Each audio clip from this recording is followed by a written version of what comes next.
Welcome to Payments Playbook, the show where we explore the strategies and systems that drive smarter payments, stronger cash flow, and more profitable business. Brought to you by Paylink, the business-to-business payment experts. Now let's dive into today's episode. Today's guest is Thaddeus Pinch. Welcome, Thaddeus, and thanks for being here. Thanks, Paul.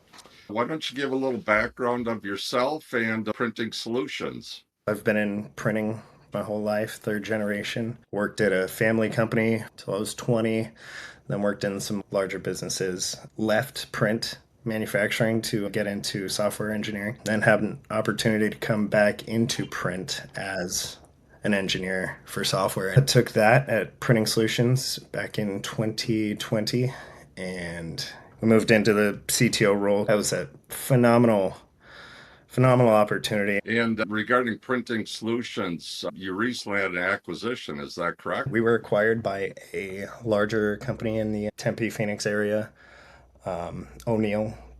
Amazing company, had solid reputation, and we're adding to their value in a really meaningful way. Yep. And we're super excited about it. Excellent, excellent. And you started, was it your brother and yourself that started the Printing Solutions?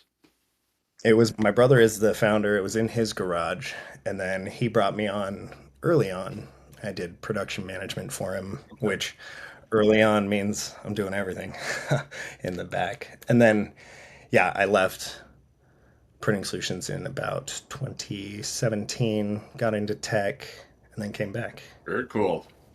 Well, it's a success story starting from the garage, built the company up, and yeah. And my brother's work ethic is second to none. So he was the guy to do it. Very cool.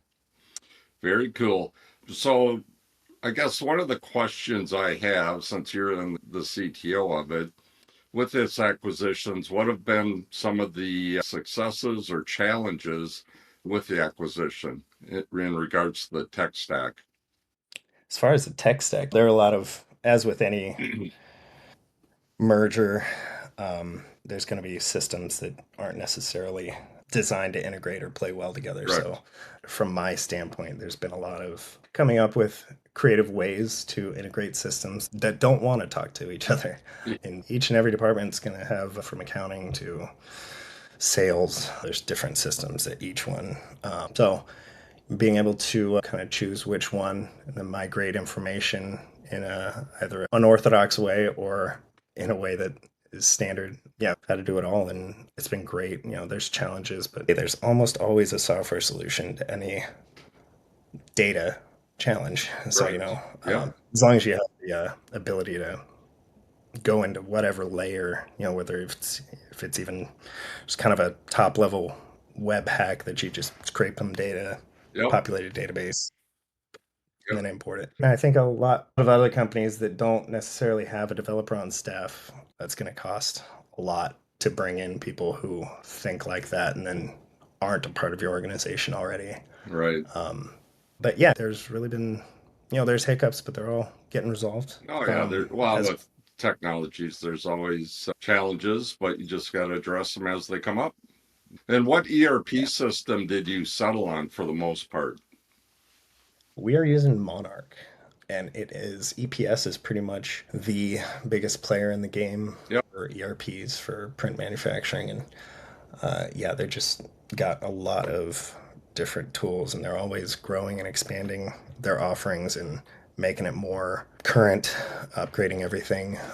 So yeah, that one's going to be the best. We had a different one, Printing Solutions, outgrow it, you know, Right. move to another one. It's a good problem. Haven't had any real bad ERPs in print. It's just that they're all built for different scales. Yep. How many locations do you have right now? We have 2 locations. The O'Neill location is in the Cotton Center of Tempe, Arizona, and then Printing Solutions is the location for label and wide format excellence. Yep. So that's pretty much going to have 2 separate manufacturing facilities that are world class in what they do, each one. So you have 2 separate locations with Monarch. I would assume it's cloud-based, or are you server-based? It is a local on-prem Ah, okay. instance. And so we have ways of tunneling and getting users from one location into the on-prem servers of another location. Regarding the printing industry, what major shifts are you seeing right now? Are you seeing any major shifts? Oh, yeah. There's a huge growth market for flexible packaging. And that is an area that we at Printing Solutions, we're in labels and packaging, and it's just booming. So both flexible packaging, which we run on a Indigo 6800 labels as well, and then we do a lot of e-flute boxes Okay. that we print on our wide format flatbeds and route out on a.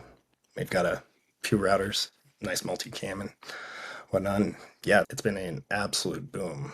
Honestly, every aspect of print for us has just been. We've had a lot of work in the shop. We are busy. Those two areas, especially, I went to D-Scoop 2 weeks ago and they were talking about flexible packaging. Flexible packaging is getting a boom. You know those little packs with the zipper top and Yep. it's plastic print on the sides. That's the market that we've seen a lot of growth in. HP was saying that that's a huge growth market right now. Are you having to retool at all for that? No, we're set up for it. So you're kind of captivating the market right now, which is excellent. Obviously, PayLink, we specialize in the payment acceptance methods. What's your process for accepting payments from your customers? We've been using Authorize.net as our payment service, Okay. and that's hooked into all of our ads printing solutions. That's in all our legacy systems.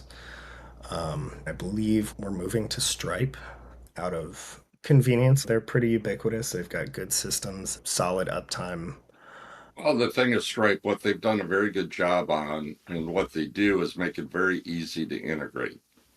And as you Yes. know, Authorize.net is somewhat dated, but with CyberSource purchasing Authorize.net, I think it'll become more of a modern platform, but they're not there yet. We've got It's just one of those technologies for the benefit of our listeners whenever you're doing B2B type business with level, and by the way, level two is going away. I believe it's in October, but with level three, if you pass on, I believe it's something like 24 data points. Can yeah. be up to 80 basis point reduction in interchange for MasterCard. But even 40 basis points with Visa, etc. It can be, if you're doing a lot of cards, it can be substantial. If you look out 12 months from now, where do you see printing solutions at, and what are your expectations? 6 months will be entirely integrated. I see all of that, the M&A being a thing of the past and just being a unified um, group in virtually all areas. And as far as growth of the company, I see a lot of opportunity from my perspective in automation. Right. I see from an automation standpoint, there could be not quite a doubling, but pretty darn close if we can get some additional efficiencies in our workflows that I've got planned. I'm very excited, and I think with zero effort, we could increase capacity just that much. Wow, that's significant. Yeah, But if you have the capacity and flow through to be able to scale at that level, that's significant and yeah, exciting. yeah, and I think it'll give all the other teams like sales and just every other department a lot more bandwidth to. Well, absolutely. How can people find you and more information on printing solutions? What's the best way to get a hold of you? Yeah, printingsolutions.com is our website. I'm on LinkedIn, and o'neillprint.com is our parent company's website. Well, thank you for being part of the podcast.